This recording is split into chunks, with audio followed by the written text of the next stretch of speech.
जी, कैसी हैं आप? मैं बिल्कुल मज़े में ठीक-ठाक हूँ, आप कैसे हैं? जी, मैं ठीक हूँ और मुझे ऐसा लग रहा है कि जो आपका जो टाइम ज़ोन है, उसके हिसाब से काफ़ी रात हो चुकी है वहाँ पे। जी, यहाँ पे रात के मतलब सुबह के 1:30 बज गए हैं, अच्छा, 1:30 बज गए। 1:30 बज गए यहाँ के सुबह के। हाँ, तो माफ़ी चाहूँगा कि हमारा जो वक़्त है, वो प्रॉपर तरीके से मैच नहीं हो पाता। या तो हम सुकून से कर सकते हैं, या तो आप या सुकून से कर सकती है।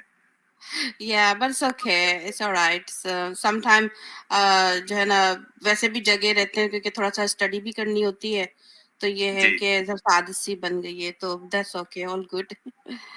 ठीक है। चलिए, कोई मुश्किल नहीं। उस्मा जी, आप बार-बार हमारे इस चैनल में जुड़ती रही हैं, कई सारी ओपन लाइव स्ट्रीम में। लेकिन चूँकि मुझे आपकी स्टोरी पता नहीं है और ऐसा लगता है मुझे कि बहुत सारे हमारे व्यूअर्स को भी आपकी स्टोरी नहीं पता होगी, तो इसलिए हमने ये एपिसोड रखा है ताकि आपकी लाइफ जर्नी के बारे में हमें पता चले। सबसे पहला मेरा सवाल आपसे यही है कि आप अपने बचपन के बारे में, अपनी फैमिली के बारे में और जब तक कि आपका इस्लाम तक का सफर रहा है, साथ रहा है, तब तक के बारे में कुछ चीजें बताएं। कोई भी ऐसी डिटेल जो आपको लगता है कि आपको शेयर नहीं करनी है, ताकि आपकी आइडेंटिटी रिवील हो या आपको कोई सिक्योरिटी प्रॉब्लम हो, तो आप उसको स्किप कर सकते हैं या उसमें कुछ चेंजेस कर सकते हैं, नाम, जगह, और उस तरीके से भी हमको बता सकते हैं कि हमको मैसेज मिल जाए बस। जी। जी। जी, ज़रूर। मैं जो हूँ मुसलमान घराने में पैदा हुई हूँ पाकिस्तान में। और नॉर्मल पाकिस्तान का जैसे इतना कट्टर जैसे वो नहीं था माहौल, मतलब थे कि नमाज़ पढ़ते थे, कुरान पढ़ते थे, रोज़ा रखते थे, सब चीज़ें करते थे, लेकिन इतना ज़्यादा जैसे कट्टर नहीं था। लेकिन जो बेसिक चीज़ें थी हम लोग फ़ॉलो करते थे। तो ये है कि हम लोग तर्जुमे के साथ कुरान शुरू से पढ़ते थे क्योंकि मैंने अपनी अम्मी को भी देखा था पढ़ते हुए। तो लेकिन ये था कि इतना ज़्यादा तवज्जो कभी तर्जुमे पढ़ते तो थे, लेकिन तब तवज्जो इतना कभी नहीं दिया ऐसा कुरान पढ़ने का। तो ये था कि उसके बाद फिर जब मैंने कुरान जब तर्जुमे के साथ जब पढ़ना शुरू किया है वो अराउंड जो सही मानों में पढ़ना शुरू किया है वो अराउंड 2000 में पढ़ना शुरू किया है तर्जुमे के साथ। मतलब समझने के लिए नोट्स बनाती थी मैं अपना। लेकिन ये था कि जब मेरी जब मेरी पहली यहाँ पर जब मैं ऑस्ट्रेलिया से हूँ, बॉर्न पाकिस्तान से हूँ, लेकिन हम ऑस्ट्रेलिया में रहती हूँ। I am a nurse. और ये है कि जब मैंने अपना कुरान तर्जुमे के साथ पढ़ना शुरू किया तो मुझे उसके बाद मुझे चीज़ें खुलनी शुरू अच्छा हो गई उस्मा कि जी, बस एक चीज पूछ लूं मैं कि आप, यानी आपका बचपन भी ऑस्ट्रेलिया में ही गुजरा है या आपका बचपन पाकिस्तान में गुजरा है? अगर आप बताना चाहें तो बता सकती है। मेरा बचपना पाकिस्तान में गुजरा। आई एम सॉरी, मैंने इसके पाकिस्तान में गुजरा है। और पाकिस्तान में ये था कि बिल्कुल डिफरेंट माहौल था कि इतना ज़्यादा फ्रीडम नहीं औरतों को, लड़कियों को, कि इतना ज़्यादा फ्रीडम नहीं। फिर ये कि ऐसे ही मॉडरेट फैमिली से ताल्लुक़ रखती हूँ मैं। ऐसा मतलब जो है ना, इतना फ्रीडम नहीं है वहाँ पर लड़कियों को। लेकिन ये है कि जो मेरे पेरेंट्स थे वो मतलब बड़ा वैसा देखभाल करना जैसे पेरेंट्स की ज़िम्मेदारी है, उन्होंने कोई कसर नहीं छोड़ी। उन्होंने अपना जो कर कर सकते थे जितना उन्होंने किया। तो अब वो इस दुनिया में हयात नहीं है मेरे वालिदैन, तो उनकी वफ़ात हो गई दोनों की, मेरे ख़्याल में अराउंड 2000 ही हो गई। 2000 में हुई गई दोनों, 3 महीने का फ़र्क था जब उनकी मेरे माँ-बाप की जो डेथ हो गई। तो उसके बाद फिर जो है वो, बल्कि उससे पहले ही मैं जो हूँ यहाँ पर आ गई थी। ऑस्ट्रेलिया में मेरी शादी हो गई थी, तो ये है कि मैं यहाँ पर आई। तो मैंने कुरान पढ़ना शुरू किया क्योंकि शुरू से दिलचस्पी थी तर्जुमे के साथ पढ़ने के लिए। पढ़ने के लिए ताकि तर्जुमा के साथ पढूँ और डिवोटेड हो जाऊँ मैं। दुआ माँगना, तरावी पढ़ना, नमाज पढ़ना, रोजा रखना, ये सारा बिल्कुल और ज्यादा मैं समझती थी कि मैं जितना ज्यादा पढ़ूंगी उतना ज्यादा अल्लाह मुझसे खुश होगा और मेरी जिंदगी आसान होगी। तो जो कि मतलब और मजीद जो है कंफ्यूजन बढ़ता ही चला गया जितना जैसा मैं तर्जुमे के साथ पढ़ती रही। तो फिर जो थोड़ा कुछ हालात भी ऐसे हुए क्योंकि जब ये था कि मैंने ये नोट किया कि जो मुसलमान जो हैं वो औरतों के साथ जो है जो मेरे इर्द गिर्द में जो औरतों के साथ उनका ज्यादा अच्छा बिहेवियर नहीं, वो बहुत ज्यादा उनको डिवैल्यू फील करवाते थे, कोई वर्थ नहीं थी, जो जहाँ उनको जो है इल्जाम लगा दिया जिसका जो चाहा बिल्कुल औरतों पे। मैं जहाँ मेरी शादी हुई यहाँ पर तो उसमें भी मैंने वही देखा मर्द में।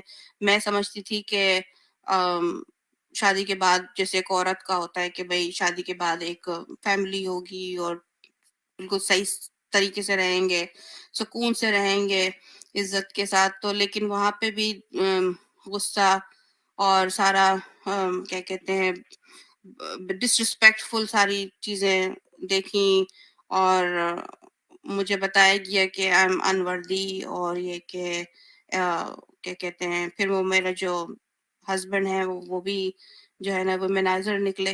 तो खैर और मेरी एक सॉरी मैं इससे पहले जब ऑस्ट्रेलिया आने से पहले मेरी एक शादी एक और हो चुकी थी पाकिस्तान में जब मैं इन 20s में थी। तो वहां पर मेरी हैदराबादी फैमिली में शादी हुई थी, पहली शादी। तो वो ज्यादा लास्ट नहीं रही क्योंकि वो हुआ ये कि जब मेरी शादी हुई तो वो लोग जहेज का डिमांड बहुत कर रहे थे। तो जहेज तो मेरे वालिदैन ने दिया था वो जितना कर सकते थे। तो उसके बाद भी वो लोग खुश नहीं थे। उसके बाद फिर क्या हुआ कि एक दिन जो है मेरा जो एक्स हस्बैंड था वो काम पे गया तो जो मुझे अपने कमरे का दरवाजा जो बेडरूम का दरवाजा होता है वो बंद करने की इजाजत नहीं थी सास ससुर की तरफ से कि ताकि वो मुझे देख सके कि मैं अंदर क्या कर रही हूँ। तो जब मैंने खाना वाना पका के सारा किस घर का चीज का डर था उन्हें, मतलब इस तरीके की पाबंदी लगाना, कैद रखना, यानी डर क्या चीज का था उन्हें? पता नहीं डर था, बस ये कहते कि हम तुम्हें नजर करते रहेंगे तुम क्या देखो मतलब keep I on you like you ना कि क्या करती हो अंदर। मतलब हमारे घर में ये उसूल है कि कोई दरवाजा बंद नहीं करता। तो मैं हमेशा जो है मैंने कभी ऐसा माहौल ना मैंने अपने घर में कहीं भी नहीं देखा मतलब। और मैं जो ना बिल्कुल अनईजी फील करती थी। मैं अपने थक हार के काम कर करके घर का अ, जब मैं आराम करने जाती थी तो मैं अपना जो लेग भी स्ट्रेच नहीं कर सकती थी क्योंकि मुझे वो डर लगा रहता था कि कोई मेरे कमरे में आ ना जाए तो मुझे कोई ऐसी जैसे ना जब अगर मैं सो जाऊं तो किस पोजीशन में हूँ क्या हूँ मुझे कोई ऐसे देख ले। शर्म आती थी और फिर तहजीब का भी था कि भाई के ऐसा अच्छा नहीं लगता था लेकिन मुझे बिल्कुल इजाजत नहीं थी कि आप जो है ना दरवाजा बंद करो। बिल्कुल नहीं थी, बिल्कुल स्ट्रिक्टली मुझे बता दिया गया था। अच्छा उस्मा जी, मैं एक जब हमारी डिस्कशन शुरू रहे तो मैं सुपर चैट या स्टिकर भी ले लूं ताकि तो वो मिस जी नहीं हो जाए, चलेगा ना? जी आपको जी कोई इश्यू तो नहीं? जी। नो नो नो बिल्कुल बिल्कुल। जी, तो प्रशांत यादव जी ने 200 रुपीज का सुपर स्टिकर भेजा है, थैंक्स अ लॉट। और इससे पहले हमारे जयप्रकाश सिंह जी ने $1.99 का कंट्रीब्यूशन किया है। Thanks a lot Jayaprakash ji, good work, keep it up. जी, तो आपने जिस तरीके से बताया कि जो एक फीमेल होती है अगर उसका कमरा है तो प्रिवेसी की भी बहुत ज्यादा जरूरत होती है। यानी जी घर में कई सारे लोग होते हैं, ससुर होता है और देवर हो सकते हैं, बाकी लोग भी हो सकते हैं। तो इस तरीके की अगर कोई शर्तें मनवाए कि घर में आप दरवाजा बंद नहीं कर सकती है तो वो प्रिवेसी कैसा होगा? और वो खुद एक फीमेल है, अगर आपकी सास आपको ये कानून लगा रही है तो वो खुद भी एक फीमेल है, उनको तो पता होना चाहिए कि प्रिवेसी क्या होती है। खास करके जो फीमेल्स है उनके लिए कपड़े का मसला होता है सोते वक्त। मर्दों के लिए तो इतना प्रॉब्लम ये सब चीज में नहीं होता है। और खास करके जब आप मुस्लिम फैमिली से आती है तो जो आपके जो कपड़ों का जो तरीका होता है, जो यानी सलवार कमीज, उसमें बहुत ज्यादा फिर ध्यान रखना पड़ता है आपको, खास करके अगर जी आपकी बड़ी फैमिली है तो इस तरीके के शर्तें लगाना ये तो खुद में एक अजीब चीज है। जी, अजीब चीज़ है, मुझे भी बहुत ही अजीब-सा लगा। शादी के शुरू-शुरू दिन थे तो मुझे पहले ही बता दिया गया था, क्योंकि सिर्फ़ दरवाज़ा उस वक़्त बंद होता था कि जब के मतलब है कि हस्बैंड रात को जब सोने के लिए आते थे एंड दैट्स इट। उससे दिन में जो है ना मैं अपने कमरे में जाऊँ या अगर मैं टीवी देख रही हूँ या बैठी हुई हूँ या कुछ खा रही हूँ या पढ़ रही हूँ या कुछ भी कर रही हूँ मतलब कहते हैं कि आप दरवाज़ा बंद नहीं कर सकती, ये हमारे यहाँ अलाउ नहीं है। और जहाँ तक है कि सिर्फ़ सास-ससुर थे वहाँ पे, तो सास जो थीं वो अपने लाउंज रूम में सोती थीं और जो ससुर जो थे वो अपने बेडरूम में सोते थे, तो वो लोग भी एक साथ नहीं सोते थे। तो मतलब ये कि उनमें भी कुछ पता नहीं क्या प्रॉब्लम अजीब-सी एक हरकत देखी अजीब-सी चीज़ देखी जो कि मैंने कभी अपने मतलब कभी मैंने अपने फैमिली में अंकल, आंटी कभी मैंने कभी ऐसा देखा नहीं। तो एक अजीब-सा ही माहौल मैंने देखा उनका, तो बिल्कुल मना कर दिया था। तो एक दफ़ा ऐसा हुआ कि जब मैं यही काम करके खाना-वाना खिला के लंच के बाद जो है ना सफाई करके सब कुछ मैं अपने कमरे में आई, तो मैं पूरा वो एक दुपट्टा जो होता है ना बड़ा वाला चादर, चादर जो होती है पूरी, वो सर जी, से लेके वो बड़ा वाला वो मैं ओढ़ के अपने बेड के कोने पे मैं बैठी रहती थी। लेट भी नहीं सकती थी सही से क्योंकि मुझे डर लगा रहता था कि कोई आ ना जाए।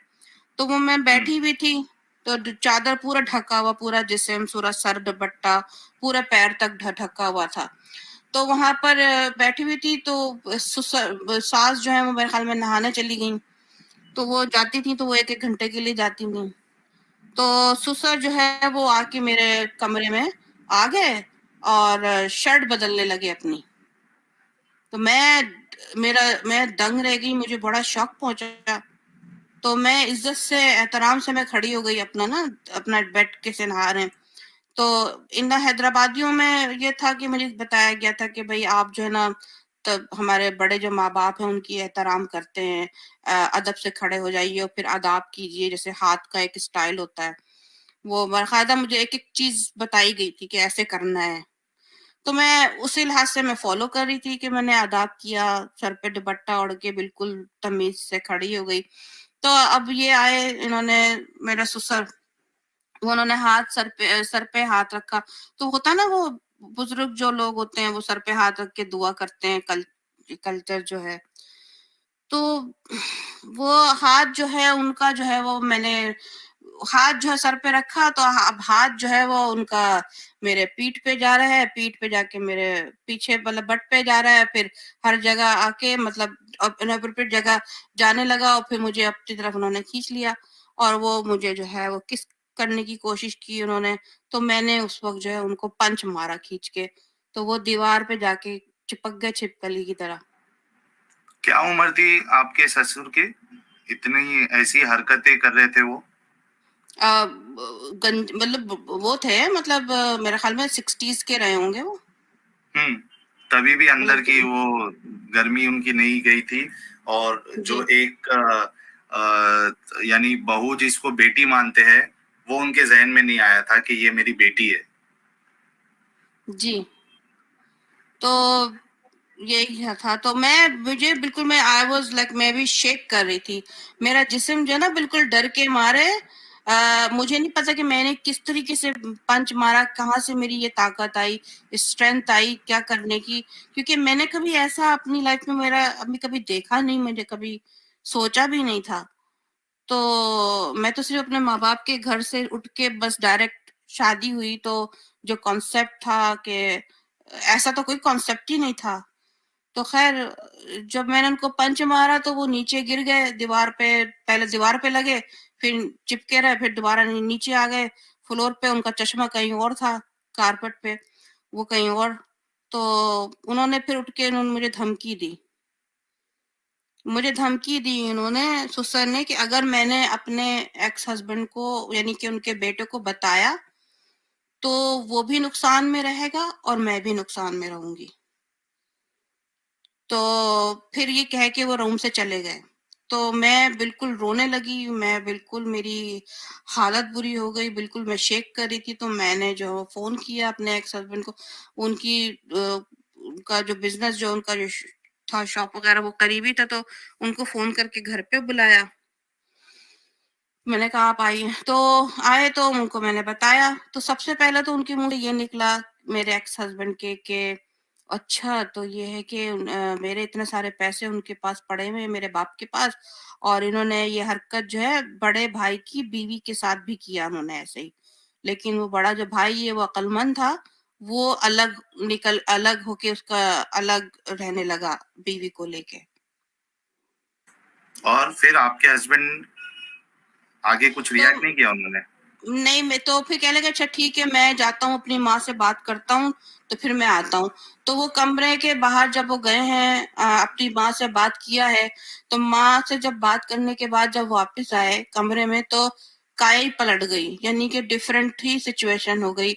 वो कहने लगे कि भाई हमारे इस्लाम में ये आया है कि अगर माँ-बाप कहें कि अपनी बीवी को छोड़ दो, भले से वो इनोसेंट ही क्यों ना हो, तो आप तलाक दे दो। उनको उसको बीवी को दे दो अगर माँ बाप बोले। अच्छा, मतलब गलती उनकी और नौबत तलाक तक आ गई।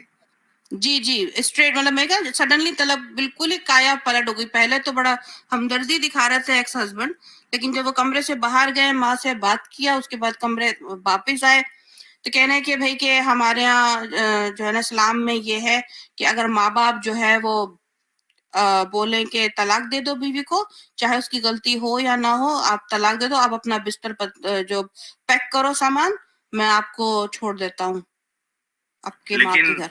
उज़मा जी, आपके जो एक्स हस्बैंड थे, उनके ज़हन में ये बात नहीं आई कि यार मैं यानी इसको तो तलाक दे दूंगा, लेकिन इसके बाद अगर कोई दूसरी बीवी भी मैं लाता हूँ तो उसके साथ भी तो उसी तरीके का सलूक होने वाला है।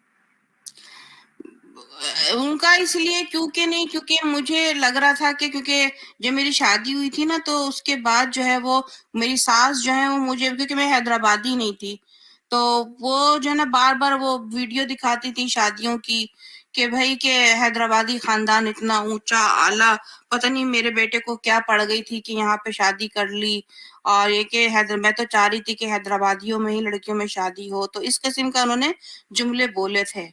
तो शायद उनको ये खल रहा था कि मैं हैदराबादी नहीं हूँ, और ये है कि उसके ऊपर से फिर इनके जो बाप ने ऐसा जो है वो कर दिया, तो ये कि इसीलिए जो है ना उनको था। और ये बात भी ठीक है, जो मेरा जो एक्स हस्बैंड था जब मेरी शादी हुई थी 2 हफ्ते ही हुए थे, तो ये मुझे कहीं किसी से मिलाने के लिए लेकर गए, तो मैं कार के सामने ही खड़ी हूँ सज बन के, ये जो है भागे जो घर में जिसके मिलाने के लिए गए थे वहां मेरी उम्र की कोई लड़की थी निकली, तो बकायदा वहां पे किसिंग और हैगिंग शुरू हो गई वहां पे मेरे सामने ही। तो इनका चक्कर मेरे ख्याल में कहीं और किसी से और चल रहा था, लेकिन शादी मुझसे कर ली। तो आपने उज़मा जी, ये इतना सब झंझट था, यानी ससुर का कैरेक्टर एकदम अजीब आपने बताया और आपके जो हस्बैंड थे उनका कैरेक्टर अजीब बताया, तो ये शादी से पहले आपने कोई जांच पड़ताल नहीं की थी क्या इनका खानदान कैसा है, लोग कैसे हैं, नेबर्स है? आमतौर पे अगर हम इंडिया की बात करें तो शादी से पहले बहुत सारे यानी चेक्स भी होते हैं कि तब पता पता लगाया जाता है कि फैमिली कैसी है, इनका तरीका मोहल्ले में जाके अनजान तौर पे, ये सब हिंदुस्तान में तो काफी होता है। तो जी आप लोगों ने ये सब नहीं किया था शादी से पहले? नहीं किया था तो सबने तारीफ ही की थी कि क्योंकि ये लोग बड़े चालाक थे, क्योंकि दूसरों से जो आस-पास जो इर्द-गिर्द जो नेबर हैं और जो मेरी जो लोग हैं जो जानते थे, तो ये लोग दूसरों के साथ बहुत ही मैंने खुद अपनी आंखों से देखा है कि पहले भी ये लोग बड़ा खुश अखलाकी से बात करते हैं, कोई समझ नहीं सकता कि इन लोगों में कोई ऐसी प्रॉब्लम है, यानी कि बाहर जो है इनका एक अलग ही चेहरा है, तो और अंदर कुछ अलग ही चेहरा था, तो ऐसे लोग बहुत सारे मिलेंगे आपको। और अभी लाइफ इतनी जर्नी मेरी हो गई है कि अभी मैंने समझ लिया है, क्योंकि मैं देख लेती हूँ पहचान लेती हूँ कि ये कि ना ये बनावटी है या फिर रियल है। तो ऐसे लोग जो है ना बाज के दूसरों से अच्छे होते हैं ताकि अपना एक अंदर का जो किरदार है वो करेक्टर जो उनकी पर्सनालिटी वो छुपा लें। तो ऐसे बहुत से हैं, तो वही ऐसे ही हुआ था कि सबने तारीफ ही की थी। कि अच्छे हैं, बड़े अच्छे लोग हैं और अपना बिजनेस है तो ये है, और फिर अखलाक के भी बड़े अच्छे हैं, मदद करते हैं, ये वो बड़े प्यारे लोग हैं, ये वो, मतलब ये था सारा, यही हुआ था। तो हमें मतलब गलत बताया भी गया। और इसकी बात है कि ये नहीं, ये पता नहीं चलता ना, क्योंकि वो जो मेरा एक्स हस्बैंड था, उसने अपना जो चक्कर है जो जिस लड़की से हो रहा था, या तो वो अपने माँ बाप को भी नहीं बताया, तो वो अपने माँ बाप से भी जो है ना वो छुपाता था हर चीज। तो बड़ा ही कॉम्प्लिकेटेड फैमिली थी उनकी ना। जी जी। तो खैर मैं जो हूँ घर पर आ गई। घर पर आ गई तो मैंने ज़ाहिर अपने फैमिली को बताया, तो उन्होंने ट्राई किया कि भाई कुछ किया, लेकिन ये था, फैसला ये हुआ कि भाई अम, वो लोग जो चाह रहे थे कि लटका के रखे ना मुझे, कि डिवोर्स ना दें, वो लटका हाँ, के ये भी रखें एक बहुत बड़ा मसला रहता है मुस्लिम फैमिलीज में। जी। तो मेरे जो बड़े हैं उन्होंने बातचीत करना शुरू किया कि भाई के नहीं बन रहा है कोई चीज, सिलसिला नहीं बन रहा है और ऐसा ऐसा है, तो मेरा हमारी बेटी सेफ नहीं है वहां पे। तो लेकिन फिर भी वो लोग जो है ना बड़े अक्कड़ में, और हालांकि चोरी ऊपर से सीना जोरी वाला जो एक होता है ना पर्सनल एक्टिंग, वो सारी जो उन्होंने किया, तो आके बकायदा डिमांड रख रहे हैं कि हमें और चाहिए, हमें कार चाहिए, तो हमें ये चाहिए, तो जहेज में हमें कुछ नहीं मिला। तो फिर जो है ना ऐसी टाला मटोली करने लगे ना, और डिमांड बढ़ा देते हैं कि हम उस वक्त लड़की लेके जाएंगे अपने घर, तो हमें कुछ और दो, मतलब पैसे, मतलब कुछ और चाहिए उनको ना। तो मैंने मना कर दिया और मुझसे पूछा गया, मैंने कहा मैं नहीं, मेरा पैसों की बात नहीं, मैं इतना दे दिया, और फिर ये कि गलती इनकी है, इनके ससुर, मेरे ससुर की है, इन्होंने मेरे साथ ऐसा क्यों सलूक किया, क्योंकि मैं तो बेटी की तरह, उनको तो मुझे बेटी की तरह सलूक करना चाहिए था, और मैं तो अपने आप को सेव नहीं करती समझती। तो खैर ये हुआ कि मैंने खुला ले ली। फिर मैंने खुला ले ली, और ये था कि फिर मैं अपने वालिद के पास सऊदी अरब चली गई। वहां पे मैं रही हूँ अपने वालिद के साथ। बाकी की जो 1-1.5 साल है मैं वहां रही हूँ अपने वालिद के साथ। मैंने रही हूँ वहां पर। मेरे वालिद ने मुझे मतलब बाकायदा परेशान थे, वो भी जाहिर बात है। तो वो कहते थे कि भाई तुम क्या करोगी, पढ़ोगी, क्या करना है। तो मैंने उनको बोला अपना कि मुझे पढ़ना है, इंडिपेंडेंट वुमेन बनना है, I don't want to rely on any man और एनीबॉडी। तो फिर जो है वहां से फिर मेरे जो वालिद हैं उन्होंने मुझे जो है यहाँ ऑस्ट्रेलिया में पढ़ने के लिए भेजा। और ये है कि बस उसके बाद से फिर मैं यहाँ पर पढ़ रही हूँ थी।